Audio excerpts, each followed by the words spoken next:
Y'all planning for this?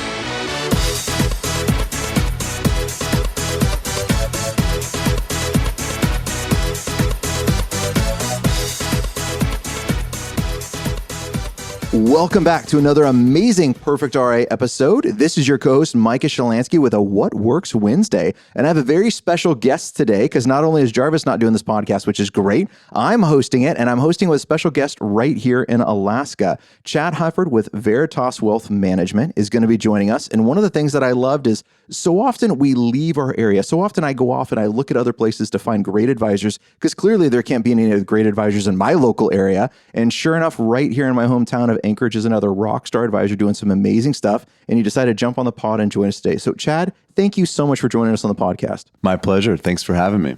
Well, you were talking about some pregame stuff that I really would love to jump into. But before that, tell us a little bit about yourself, a little bit about your practice that you operate, and just kind of give us that little basic rundown. Okay. So started 15 years ago this month. Which congratulations, happy birthday, our anniversary. Yeah, thank you. And if you remember, October of 2007 was when the market peaked, right before going into the Great Recession. 14,000 and change was the Dow, is that right? It was, I don't remember the numbers, I just remember the dates. So it was October 9th. I was licensed about a month later. And of course, it bottomed out in March of 2009. So it was a pretty fun ride as an intro into this business. But yeah, I started in Anchorage, started doing a lot with educators and school teachers. We branched out. We do a lot with oil field folks, with law enforcement, first responders. We've got a pretty diverse group of folks we work with. There's obviously commonalities with mindset. We look for people that are coachable, that don't just want better investments, but actually want to become better investors. And as you know, those are two completely different things. Amen. And we look at a partnership. We look at people that are not wanting to buy a product, but want to join in a process, join in really in a journey and adventure with us. Well, let's dive into that just real quick, because you said, again, the market peaked in October of 2007, a little over 14,000 and change. It bottomed in March of 2009 at 6,300 and change. So real quick math here, 50% drop. The world was ending at that particular time, right? There was a lot of people that are super concerned about that. Banks were going under. There was run on banks. I know Washington Mutual went under, and there's a lot of fear and concern that was going on there. So you just got licensed. What did you do in that time period? What was your mindset going on jumping into this business? Did you have any oh crap moments? What the heck did I do? I need to make a career change. I didn't have so much the second guessing, but yeah, you start thinking of the timing, but again, it was I didn't know what I didn't know, and I was too naive to be afraid at that point. And I had nothing but optimism to share with folks. I didn't have the experience to go with it at that point. But one of the negatives is I would say I was so focused on the financial piece. I thought my job was making sure people didn't run out of money in retirement. And I think it's grown from that. I want a big thing we're working on now is I want to make sure our clients don't run out of purpose. I'm not worried about the money anymore. But I was very much focused back then on being the antidote to the little red hen running around talking about the sky is falling. I was trying to fight the same thing we are now, fighting a 24/7 news cycle of gloom and doom. Yep. It was just a little bit louder back then, but of course we didn't have the iPhones yet. You could actually shut it off back then. Now you almost have to go into the woods to get away from the news cycle. So there's definitely some differences, but I think I knew what I was signing up for. I just didn't expect it to happen that fast. Sure. Yeah, it caught a lot of us off guard. So in that time period, so you started off a practice in 2007. We went through the 2008 crash, all of those things happening. You have a work with a diverse group of clients. And I know one of the things that we were just talking about kind of our pregame was these client events that you have. And you have multiple throughout the year. And I'm sure they've evolved over time. So when did you start doing client events? Probably 6 or 7 years ago. Okay. And one of the ways I started building up the practice was actually doing workshops and seminars for prospects. But going back to that, the fighting the 24/7 news cycle, realizing we've got to continually empower our clients with encouragement, with education. And sometimes it's telling them the same stuff over and over again. Right. It's kind of like the old joke, a woman goes up to her husband and it's like, you don't tell me you love me anymore. And he's like, well, I told you when we got married, if it changes, I'll let you know. And we can't, let me know how that goes for you in divorce court, right? Exactly. Yeah. And we can't, we do that with our clients though. Mm-hmm. Well, I already told them that markets can be volatile and this will eventually come back and just hang in there. That was great during the onboarding meeting, but we've got to remind them, we've got to be in front of them. So doing those proactive events with our clients, we did How to Survive a Bear Attack. We've been doing that for the past 2 or 3 years, not because we were anticipating when something was going to happen. We just knew that it was going to happen. Of course, we got one in 2020. We have another one now. But it's getting out in front and creating that coaching environment with our clients, again, to actually make them better investors, not just providing them with a product that they don't know how to use. Now, you did that How to Survive a Bear Attack. So we're in Alaska. So that means you got to do something besides just a bear market when you're talking about that, right? And we totally wove it in there. Oh, that's awesome. With some stories. And again, when you're doing it in Alaska, a lot of our clients, even if they're not living in Alaska, have some sort of Alaska base. Sure. Their relatives are up here. Maybe they work on the North Slope, or they used to in the oil field, but there's some sort of Alaska connection. So we live in a place where a bear attack when you're hiking is actually a legitimate concern. So we had some fun with it. Yeah, I've been charged by a bear more than once. It's a bit intimidating, just to say the least. And what's the worst thing you can do when you're charged by a bear? Run. And what's the worst thing you can do in a bear market? Run. Exactly. Yeah. So there's some great parallels there. There you go. I love how you kind of weave that together. That's fantastic. So you started off doing these events for prospecting. And then what type of events were you doing? Were you doing just the traditional financial planning stuff, going through the investment stuff? What would you use to kind of prospect? What would you use to kind of bring them on as clients? How these events change over time for you? Well, the content didn't change so much, maybe the perspective of the content, because we're still trying to teach the same things. But for a prospect, we are trying to get them to make a change. For our clients, we're reminding them why their plan is set up the way it is, why their investments are set the way it is, the importance of having a plan, and reminding them of that rather than showing them, trying to prove to them that a portfolio is not a plan. So the lessons were very much the same, just a little bit different perspective. And sometimes our clients will bring their friends, their colleagues to these events, but it really isn't for prospecting. It's for our clients to add value to them. I like it. I want to go back to one thing you said and kind of pull it out, if I may. You talked about that. You made that joke about the guy that said, well, I told my wife I loved her once and therefore she should always know, right? So we got to remind clients of things. And probably what I would shout out there to advisors with is it's not just enough to know that. You got to have a system to implement that. So what's your system for reminding clients? What's your system for bringing it up to them, for bringing the prospects up? I know in our office, whenever we go through Surge, we have a certain way that when we go through our meeting of how we're going to consistently remind clients where we're at. And whenever a client asks a question, we always step back with whatever that question is. We step back and says, great, how does this help us get us to our bigger goals? And we're always talking about that bigger goal planning, the purpose planning that you were talking about earlier, and saying, great, every decision we should make should relate directly to moving us closer to that goal. And if it's not moving us closer to that goal, we need to have a real in-depth conversation about why are we making these decisions. But we have a system for answering these questions. We have a system for consistently bringing that up. And if you're out there as an advisor right now and you're thinking, wow, this is a great idea, how does Chad continually remind his clients of this? I would imagine it's probably because, Chad, you have a system in place between yourself and your team to make sure these things keep being brought up to the forefront where you're just not talking about markets, you're talking about other things as well. Would that be a fair assumption? Yeah. And it really is about mindset as much as anything else. And so we do have a few events throughout the year, but that's not enough. It's that in between the sending out articles that are helpful at least once a month. We'll actually send them out and I'll just do a little write-up explaining how this fits into what they're trying to accomplish, reminding them why it's important. And no, I want to stop right there. When you're sending out articles, you're sending out canned content that's all about investment performance and market allocation and all of that. You're smiling now. You're already seeing through this one. That type of stuff. Or what are you sending out? So it's going to be something that is always timeless, sometimes timely. Okay. And what I mean by that is maybe it's something about inflation, but it's bringing it back to a general principle, regardless what the statistics are of the last 12 months.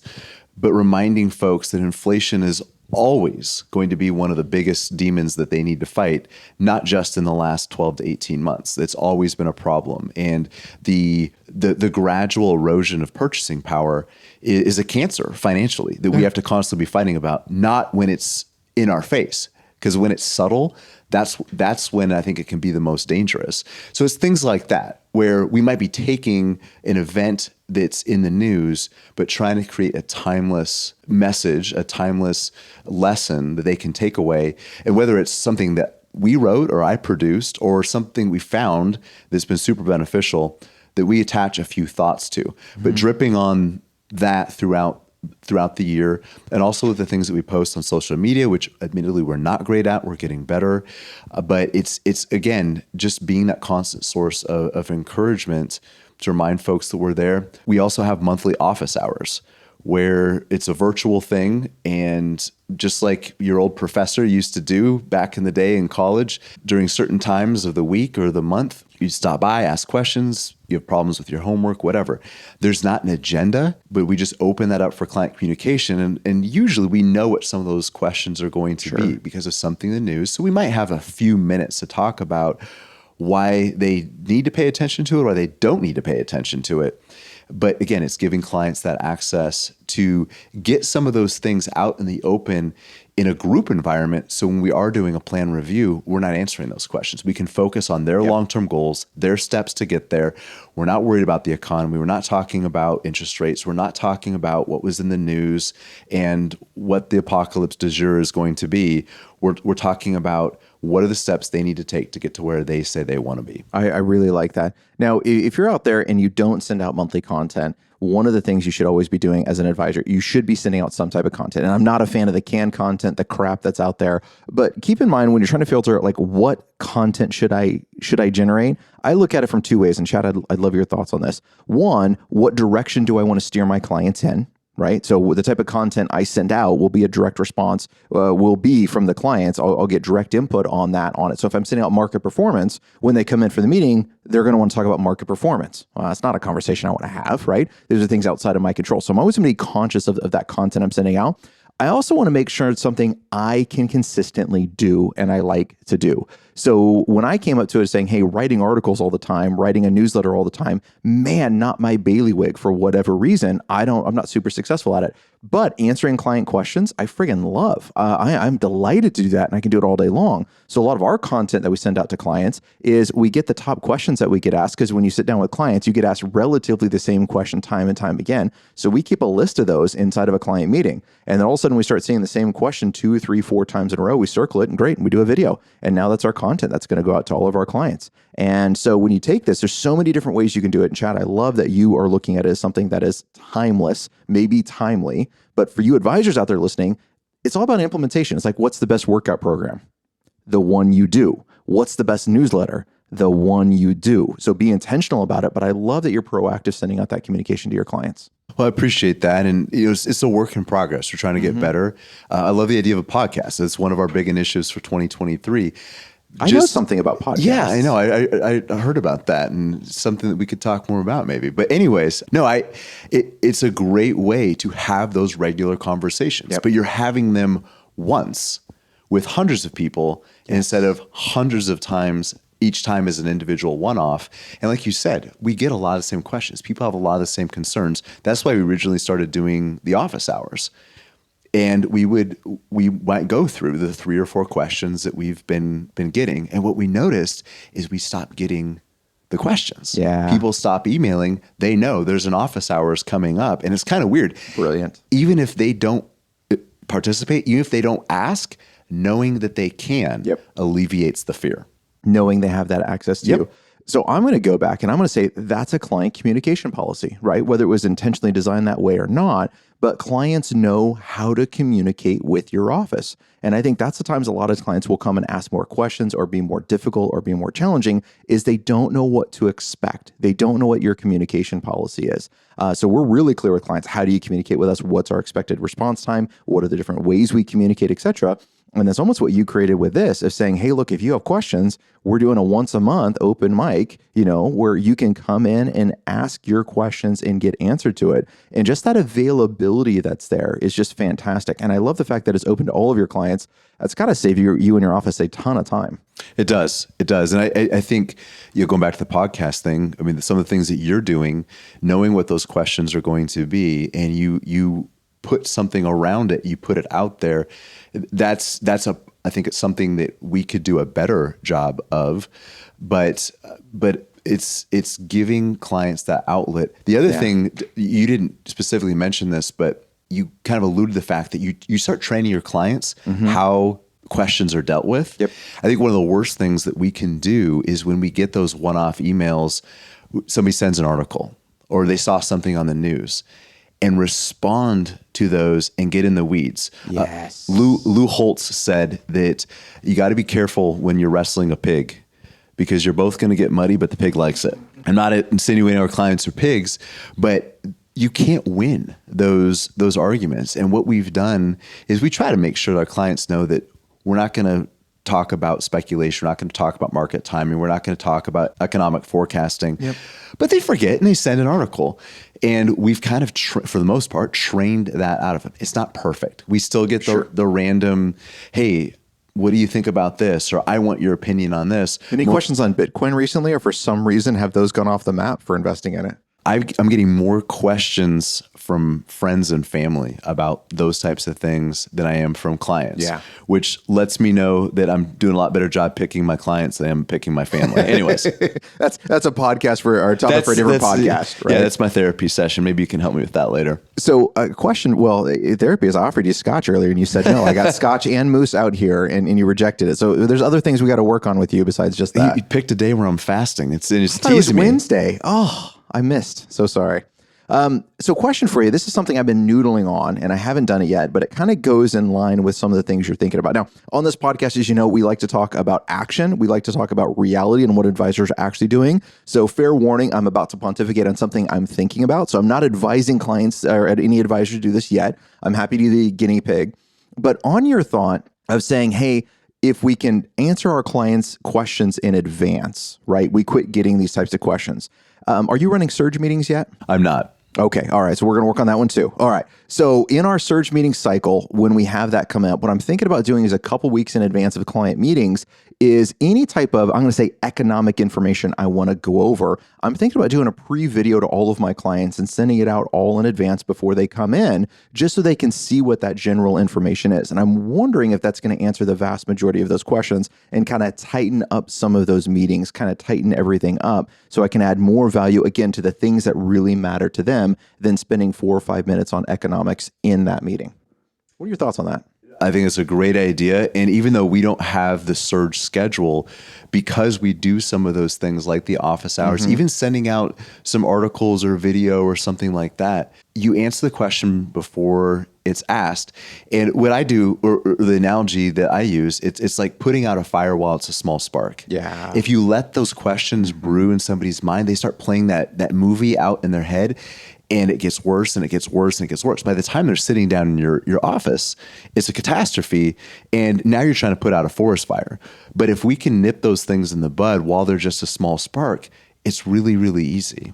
And then you can get right to the important stuff when you're sitting down. So I think that's already worked out for us to a large degree. And what we always try to do, again, timely versus timeless. I think it's okay to be timely as long as we can work that back into something timeless, that timeless principle. Because what we found is when people have those timely questions, you answer that a couple times proactively, they stop asking them because they've really learned to own the timeless principle. And again, this is something that I think we talked a little bit of our pregame.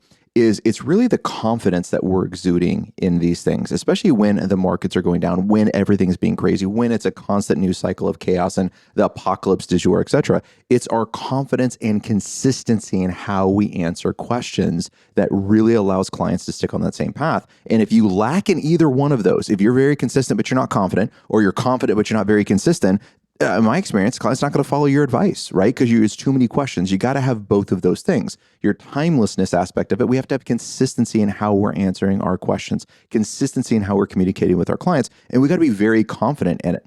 The other thing that I kind of chastise advisors about is on the confident. If you're so confident about something, you're recommending it to a client, do you do it yourself? I was just at a conference and I asked a group of about 100 advisors, I said, how many of you guys are recommending Roth conversions to your clients this year? And damn near every single hand went up. I said, that's fantastic. That is fantastic. We've been recommending this for a while. 2026, our tax laws change. Your taxes go up no matter what. Who knows what Congress is going to do between now and then? I think that's a great idea. Raise your hand if you did a Roth conversion on your personal money this year. And 2 hands went up, mine and one other guy's. And that was it, in a room of about 100 advisors. Because how often are we very consistent in our advice to clients, but we're the cobbler's kid? We're not taking this and implementing it ourselves. And I think that really comes a lot more, and that's going to lead right back into confidence. If you are doing these things yourself, if you are so committed to them that you're willing to put your own money on the line, that is going to come out in the client meeting. And man, that is something I really love to say with clients. Look, I'm going to invest my money the exact same way I invest yours. Period. That's it. Our timelines are going to be a little bit different. So some things might be allocated, but we're going to own the same things. I'm going to follow all the same. I would do the exact same thing with my money. And that gives clients so much more confidence to go to the next step. And I think not only does it give us confidence, even if we're not telling the clients that, even if the clients don't know that we're in the exact same funds that they are, maybe different emphasis, different allocations, but owning a lot of the same things. There's a quality to that our clients can pick up on, even if they don't know it. When we're eating our own cooking, there's a strength that both us and our clients can pull from that, even if they're not specifically asking those questions. It's really hard to be confident about something that you haven't chosen to do yourself. I love it. Well, Chad, we went down a little bit of a side road here, which I've really enjoyed. So thanks for sharing on that client communication. I do want to go back to the events, though, that we were talking about before. So you had started off doing these events, and you had done the bear market event, which is fantastic. And then you just wrapped up an estate planning event. Is that right? Yeah, that's correct. Okay, tell me a little bit more about that. So a lot of the questions that we get in our office that we can't answer effectively are estate planning and tax law type questions. So we do lean on estate planners and CPAs. So we thought, well, rather than have all these one-off questions, let's get these questions answered in front of our clients. So we brought in an estate attorney, and I basically interviewed her in front of our clients. We bought everybody dinner and gave our clients a chance to interact with each other, get to meet each other, because we're trying to build some community around this as well. We don't want people feeling like they're doing this on an island. Sure. And then I kind of warmed her up with some questions and questions that led into points that she wanted to make. But then it also got our clients in part of the conversation. I told you before we got started, I didn't want this to be a monologue where she is just talking. I want our clients to feel part of the conversation as well. So starting it out as a dialogue was easier for our clients to then join in and start asking questions. And pretty soon we had the whole room going back and forth with questions, and we kept it nice and orderly. That's fantastic. But it's a different amount of, I think, buy-in and engagement than just somebody giving the information to our clients, because we want them to move on it. Yes. How often do you tell a client you need to go meet with an estate attorney? You need to go do a will. You need to get a CPA. You need to ask your CPA this question. Yep. You need to go do whatever. And then 6 months later or 3 months later or whatever, they haven't done it, because we lose that momentum. But when they're engaged with that person and now they're actually having a conversation, there's less activation energy needed to get to that next step. So that's what we were hoping for. And we've never done this before. So we'll see what the follow through is on our clients, but we're going to push them along in this, and I'll keep you posted. But the response was great. As I told you, is the first event since COVID where we ran out of seats. That's awesome. So we're finally kind of getting for estate planning, just to be clear. Yeah. We had people come talk about dying. Yeah. Yeah. That's fantastic. So this could be a little bit of a selfish plug, but I just wrapped up a course that we're now putting out on the Perfect RA on estate planning. And it's with Rod Z from the Heritage Institute, a former estate planning attorney. But we get together and we have a whole, I think it's 6 classes or so that we go through as a masterclass series on exactly these things because of your same point. How often do advisors tell clients, go see an estate planning attorney? right? And then as advisors, and shame on us for doing this, of just saying, go see it, and we check off the box saying we did estate planning. Guess what? That's not doing estate planning, right? That's telling someone to do a recommendation. That's like me telling someone to go buy a car, and all of a sudden I'm a car mechanic and a car salesman, and I built a car. No, I had nothing to do with that process, right? So if we're going to say we do estate planning, if we're going to push clients to that level, then how committed and how vested do you want to be in this schedule? One of the things that we did in our office, we did the same things. We said, hey, clients, go see estate planning attorneys. They would never get around to going and doing it. Right. And so now what we do in our office, we say, great, we schedule the next meeting with the estate planning attorney in our office. And we talk about it first, and they like it. Fantastic. Then the estate planning attorney comes into our office, and we have the meeting. The estate planning attorney waives the first consultation fee because it's our clients. And then we sit there, go through, and the client has a decision at the end of that meeting to move forward or not. Now, does every single client end up with an estate plan? No, right? We can't force those things. But the vast majority of them now do, because we're helping them take that momentum, take that initiative. So that same concept that you had of saying, hey, let's bring everyone together on and be able to meet this estate planning attorney. It's not that big and scary. She's actually a real person. We can have a conversation. I love that concept of it. Let's help clients make right decisions. Well, and so two things on that. Number one, we can't force our clients to do anything. But if we can reduce the barrier, if we can make the hurdle a little shorter, the other side of it is the peer pressure. Positive peer pressure. Yeah. Now they're in a whole room of people hearing the same information, and they're not alone. They're not alone. Yes. There's other people with the same questions, but there's other people that are making appointments, that are wanting to go do that next step. And there's that momentum, that horizontal momentum. It's not just us pushing them. Now it's their peers. It's the guest that they brought, or the person they just met at the dinner for the first time. Because again, we're trying to get people to go against the grain. If the average American out there was doing finances correctly, we wouldn't have the problems in the world that we do. Yep. So I'm not pretending like our clients have it easy. We are trying to push against sometimes direct opposition to what everybody else is doing, but a lot of times it's just very different. So whatever we can do to reduce the friction that they feel, and a part of that is feeling part of something bigger than themselves, where we have a group now moving in the right direction. So I think anything that we can do to build that momentum is going to be important. Yeah, I think that really is huge. Keeping that ball moving, keeping them make good decisions. And one of the things that I often tell clients, I'm sure you probably see something similar to this as well, is every family's dysfunctional. Because when we start talking about estate planning, right, all of a sudden they're worried about something coming up and saying, look, you're not alone. Every family's dysfunctional, including mine. We have a black sheep in the family, right? We have all of those things in there. And it's just something we as a family have to deal with. And it's kind of that, I like that aspect of that positive peer pressure. They realize they are not alone. They realize they're not the only ones with these questions, the only ones with these problems. And there's a good solution for them. I think it's fantastic. Well, what they say, every family's got crazy in it. And if you don't think your family has crazy, you're probably it. You're it. Yeah. What I was going to say though, too, it kind of breaks down that big step into smaller steps. And I think as financial advisors, as financial planners, we take it for granted that we ask people these tough questions all the time. But just like us, estate planners are asking people the questions that nobody outside of sometimes even their own family doesn't know the answer to. Right.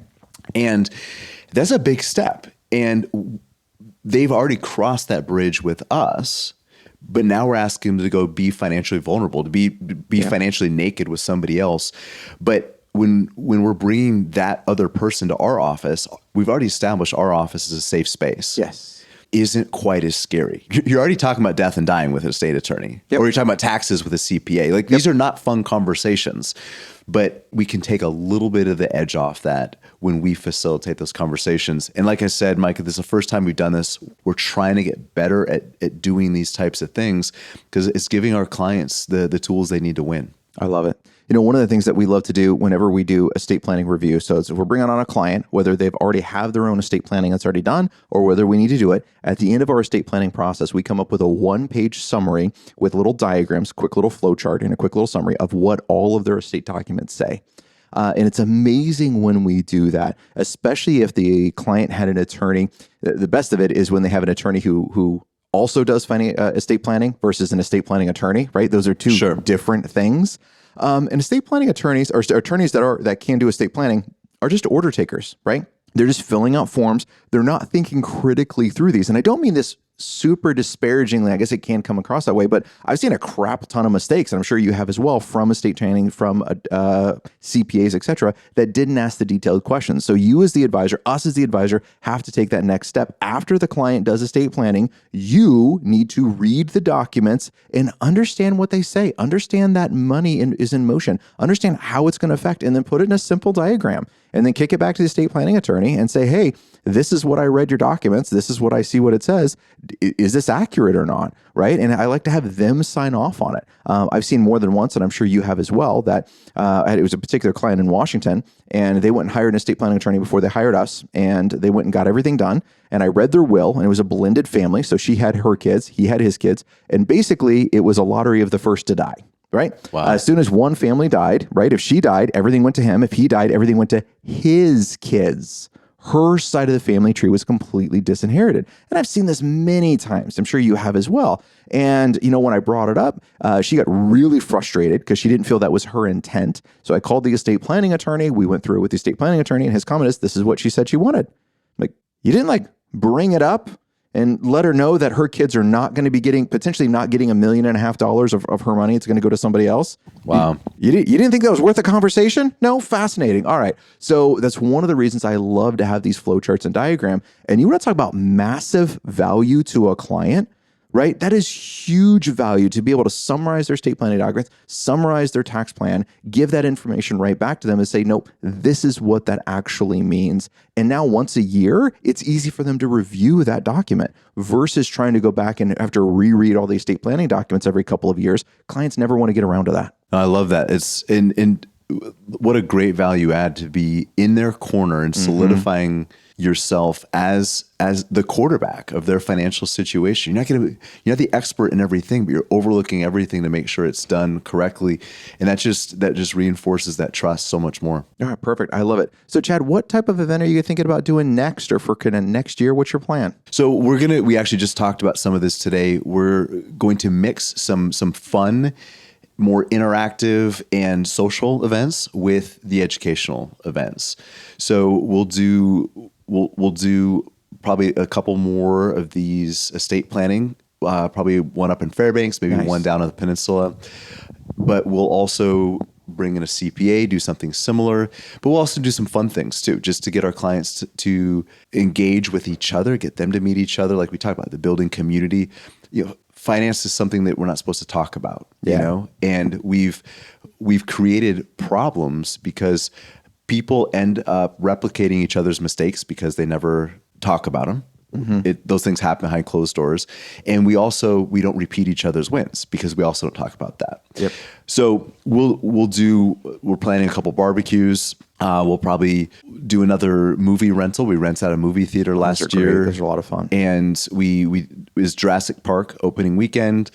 We wanted something that was, a good family movie. We had clients who are retired that brought their grandkids. Yeah. We had families come. It had nothing to do with finances.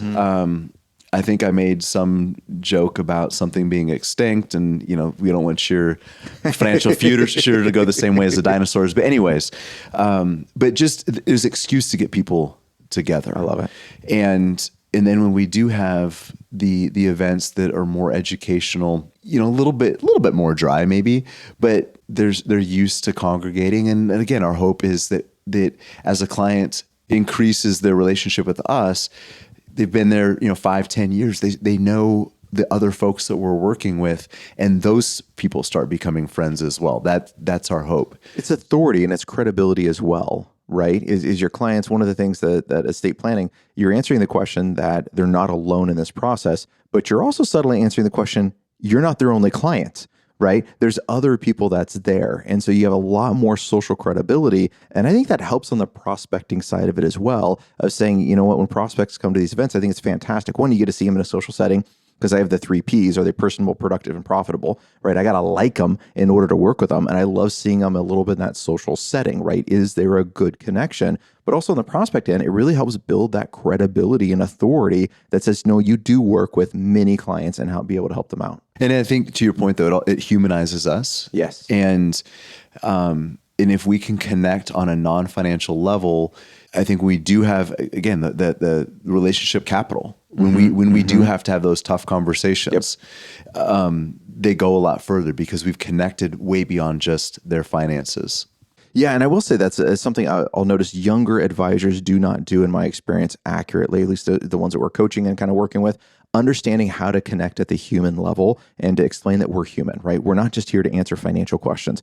That's maybe why they came in the door, but that's definitely not why they're staying. And that's definitely not why they're going to listen to your advice. If the smartest people in the world were hyper successful at this, I wouldn't be here in this job, right? There's a lot smarter people than me that are out there, but it's all about people that can take action, that can understand the technical knowledge, but they can take action and relate it to the person and realize we're all people. And how do we connect this with them, with their goals, with their dreams, and help them get closer to that?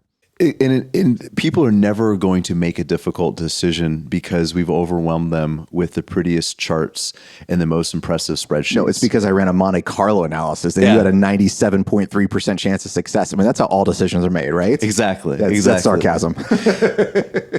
We can bury people with data. Oh my gosh. And Nick Murray said that data is, I'll butcher the quote, basically is data is like prisoners of war. If you torture them enough, they'll admit to anything. And I think people know that at the end of the day. Right, so they don't need more charts. They need a real person. Yeah. They need somebody that they know cares about them at the end of the day, probably cares about them more than anybody that doesn't share their last name. Yep. And I think those community events build those types of connections. But then we also we'll probably do some retirement income planning things. Okay. Specifically, I think taking advantage of this opportunity with inflation. Yes. Because when inflation is 2 to 3% a year, people don't really pay attention. When it's at 10, everybody freaks out. Yep. But very few people are talking about not the 10% that we've lost of purchasing power in the last year, but the 90% that we've lost in the last 6 decades. So if you look at that, the average retiree this year was born around 1960. And the consumer price index was 1/10 of what it is today. Yeah. So 10% that we've lost in the last year, that's a big thing, but 90% over the life of the average retiree costs $1,000 to buy the same goods and services that $100 did the year that they were born. Those are the things we need to remind our clients, because eventually this inflation thing, it'll be replaced by some other disaster in the news. I don't want to miss this moment. So we'll take some opportunity, again, to take a timely message, make it timeless, and weave that into the conversation with our clients. And I love that, because that just is going to lead into why do we need a long-term plan? Why do we got to focus on the big vision? In my world, this is okay. Why do we have buckets of income? Why do we have money in growth, right? Even though you're 65 and retired, we still need money long-term. Why? Well, look at inflation since your entire lifetime, right? These are such great, as you said, timeless pieces that you get to talk. And it's an opportunity to communicate with your clients. It's an opportunity to make sure you're bringing them with you in that planning journey and their decisions. Chad, I love it. Well, this podcast is all about action items. So let's kick it off with a couple of action items. I'll kick it over to you first, if that's all right. What's one thing that advisors could do this week from this information, this podcast, that could help deliver massive value to their clients? Well, I think, so we've talked a lot about the questions that clients have, getting ahead of that. And whether it's in a video that we produce, whether it's in an office hours or open forum or an event, I think if somebody isn't paying attention to their clients' questions and answering them all as one-offs, I think one important thing to do would be go back through your emails or your top clients, go back through your client reviews of your top clients. What are the questions? What are the, maybe not asking the exact same question, but can you find a vein? Yes. Can you find a thread that is woven through a lot of those questions and start answering that proactively? Because if you've got 100 top clients and 15 of them are asking a very similar question, there's a really good chance the 85 are wondering something very similar. I would go back to the last 3-4 months, and I wouldn't say, and correct me if you would do this differently, Chad, but if you go back and look at that, which is a great idea, what's that main thread of communication? And go and answer it. Even though you've already answered that client's question, that's a newsletter, that's an article, that's a piece that you could send out. And don't go back and say, oh, I missed that opportunity, I'll wait for the next one. No, you won't, because you're going to miss the next one because you don't know what you're looking for, right? You got to start right now, go backwards, look at that content in the last 3 months, and you should get 2 or 3 easy topics that you can sit down and talk about real quick. If you like writing, bust it out writing. If you like videos, do a bomb, do a Loom video, do something to send that information out. That's a great tip. Second action item I'm going to throw in there is a communication policy. You got to have a communication with your clients so they understand what is the best way to communicate with you. You have your office hours, which is fantastic. So your clients are going to know that, hey, once a month, at least I can jump online with Chad. I can get my questions answered. I can go through these things, which is great. Well, if that's your policy, make sure your clients know about it and make sure you tell them in almost every single communication that you're doing this. You can't send out just one email that says, hey, we're doing this and expect all clients to know. You're going to have to follow up with them multiple times. Maybe it's your email policy and how you communicate. Maybe it's for your next surge meeting, right? Whatever that is, make sure you're communicating that time and time again with your clients. I like it. Absolutely. Third one I'm going to add right on here is if you haven't taken, and I know this is totally selfish plug, but jump in and take our masterclass on estate planning and learn how to do a one-page estate planning summary, right? Whether you take our masterclass or not, go and learn how to do that one-page summary. What does that flow chart look like? And make sure you're able to deliver that back to the attorney, back to the clients on the estate planning. That is really a wow factor. And what I really like about when we present this, it now puts us as the corner of the person when it comes into estate planning. Yes, the attorney's there is kind of the order taker to do things out, but anytime the client wants to change something, they come to us first, and we get to talk about it from a planning perspective, and the attorney becomes the document drafter at that stage. So it's a really great value add that you as the advisor can do. Chad, anything else you want to add to this? No, I like that last takeaway though, especially just, I think a lot of our job is to demystify. Yes. A very complex world and try to break things down into simple. I think a lot of times we talked at the beginning of our discussion, how difficult it is to get clients to take action sometimes. But I think sometimes we shroud stuff in complexity so often. Not you and I individually, but our industry as a whole absolutely does. Absolutely. If we can take some of that complexity away and simplify it, they can't hide behind the complexity. They can't use that as the excuse. I didn't know which direction to go. And we make it very binary. Are you going to step forward, or are you going to step back? Or are you going to sit still? So by taking that document and demystifying that, taking the complexity out, huge value add, and it helps them see what they need to see. Not a bunch of legal documents, but what happens if, or what is the flow? That's what helps them sleep at night. Yeah, it really does. Awesome, Chad. Thanks again for coming out to the house, for jumping us on the podcast. It has been an absolute pleasure. And audience, until next time, happy planning. Hold on before we go. Something that you need to know. This isn't tax, legal, or investment advice. That isn't our intent. Information designed to change lives. Financial planning can make you thrive. Start today, don't think twice. Be a better husband, father, mother, and wife.